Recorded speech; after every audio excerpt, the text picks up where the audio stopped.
So one of the most common things that people have to get used to when they start tracking, and nutrition is a skill. It's more about skill power than it is about willpower, and learning how to organize things in a manner so you have your day set up for success. So one of the hardest things for most people is getting in these protein amounts. Okay, so if we look here, these are for my settings, for myself. So these are the numbers that I aim to hit for.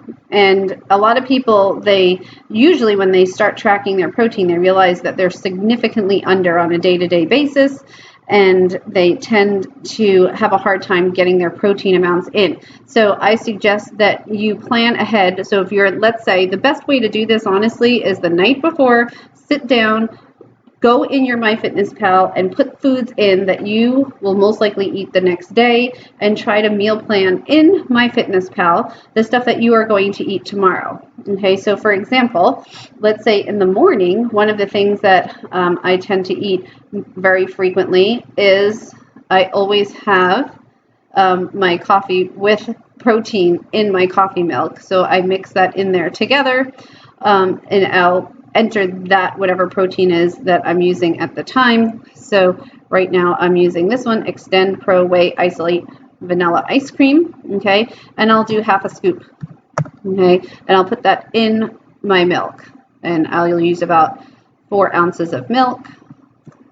Okay, so I go up here and I do 4, right? Or I'll do 5 ounces. Okay, and I'm going to add that. So I know that's something that I do very consistently.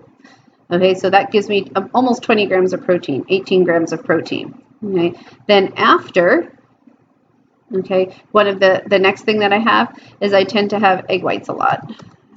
So I'm going to search for my egg whites.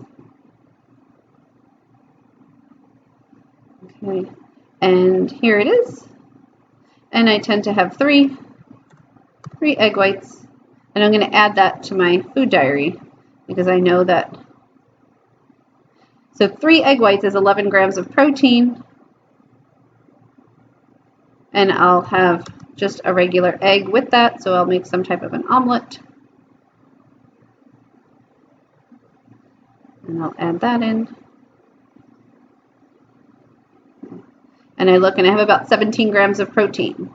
Okay, so I'm getting closer. That leaves me with 89 grams left for the day. So sometimes I may say, oh, I may change this to 4 to bump that amount up a little bit more, because I like to have between 20 and 25 grams of protein per meal.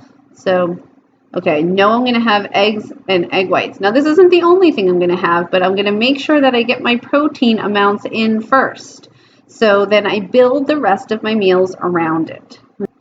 So for lunch, one of the things I tend to eat quite often, okay, is boar's head chicken breast. So, and sometimes, actually, I may already have something like that labeled in here. So if I look down at something I might have eaten recently, oh, there's boar's head ham. No, I do not have my chicken breast. Okay, but so I'm going to put in boar's head chicken breast.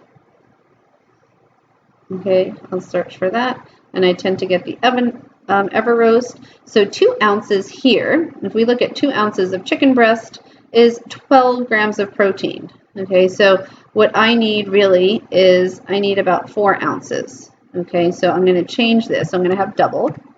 Okay, so if I get two servings of 2 ounces, that gives me 4 ounces.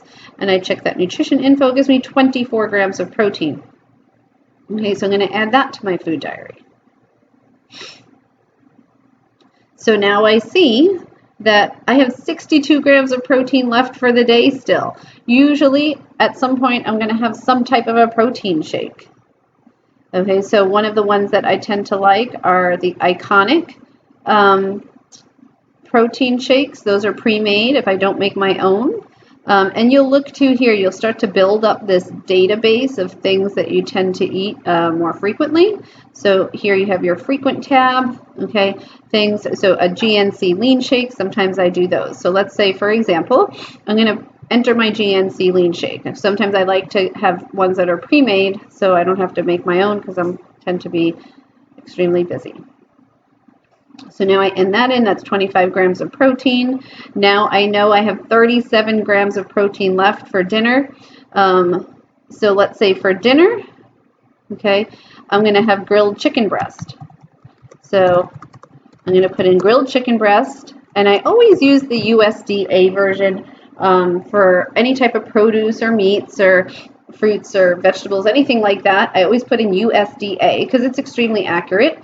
So if I look for that, search grilled chicken breast, here it comes up, look, USDA, this is according to grams, this is according to ounces, so USDA 1 ounce chicken breast, we can look at that nutrition info, okay, 1 ounce is 7 grams of protein of cooked chicken breast, okay, so I'm going to need, let's say, I'm going to say maybe about 3 ounces, okay, because I may have a little treat later, okay, and I'll include some type of protein in my treat. So I'm going to add that to my food diary. Okay, look, I have 15 grams of protein left for the day. Okay, and I may leave that because also too, when I add in my other foods that are based around what I'm eating, if I have a piece of whole wheat bread or if I have certain vegetables, those have protein in them, okay? So there is protein. So when you add in your other foods, you're going to see that this number is going to get taken up.